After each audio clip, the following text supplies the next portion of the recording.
Emergency में media को कुचलने का काम किया जब वो सत्ता में थे। आज जब वो विपक्ष में है तो मीडिया पर्सन्स को बहिष्कार और एक तरह से उनकी आवाज को कुचलने का काम किया जा रहा है। ये संविधान का भी एक तरह से अगर आप देखें तो आपको अधिकार देता है कि आप अपनी बात निष्पक्ष तरीके से रखें। Freedom of speech, freedom of press की जब हम बात करते हैं तो बातें तो बड़ी बड़ी करते हैं विपक्ष के नेता। कभी संविधान को बचाने की बात करते थे, कभी फ्रीडम ऑफ प्रेस की बात करते हैं, लेकिन इनका एक के बाद दूसरा कृत्य साफ नजर आता है कि ये इमरजेंसी के समय मीडिया हाउसेस को कुचला और अब जब विपक्ष में है तो ये मीडिया पर्सन को कुचलने का काम कर रहे हैं। बहिष्कार एक तरीका है उनको दबाने का, उनकी आवाज को दबाने का।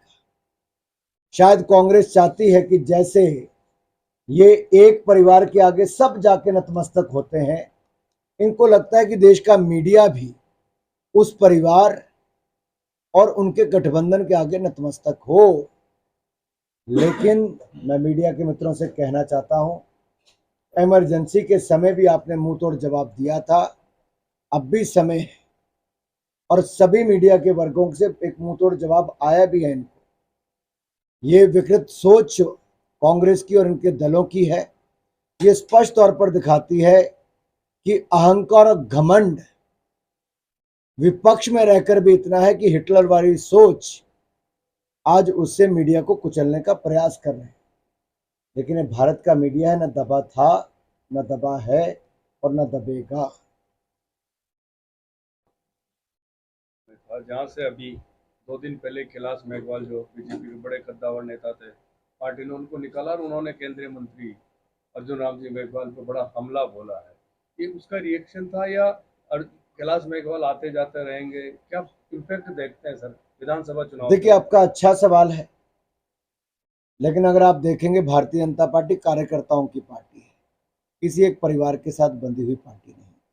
यहाँ कोई गांधी परिवार की तरह गुलाम नहीं है किसी राजनीतिक दल में, या फिर वहीं पे माथा नहीं टेकना पड़ता।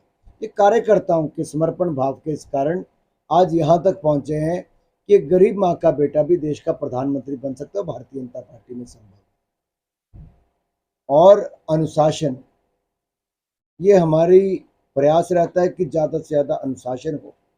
अनुशासनहीनता हो तो वहाँ पे कार्रवाई भी की जाए।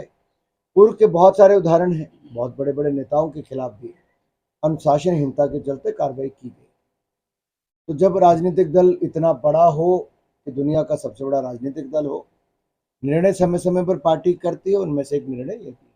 अनुराग जी, जिस तरह से उन्होंने आपके अर्जुन राम मेघवाल पे, इसको आप कैसे देखते हैं? और देखिए, मैं मेघवाल जी को बहुत वर्षों से जानता हूँ, मेरे साथ बहुत वर्षों से सांसद हैं, बहुत समर्पित कार्यकर्ता हैं और एक सामान्य परिवार से अधिकारी से होकर देश के केंद्रीय मंत्री इंडिपेंडेंट चार्ज तक पहुंचे हैं।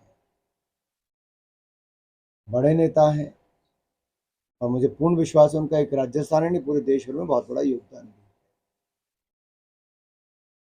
तो आने वाला चुनाव भारत वर्सेस इंडिया होगा या भाजपा वर्सेस अन्य?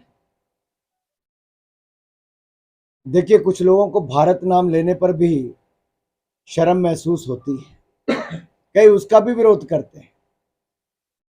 सनातन धर्म का विरोध भी करेंगे, भारत का विरोध भी करेंगे और उन बातों में समय लगाएंगे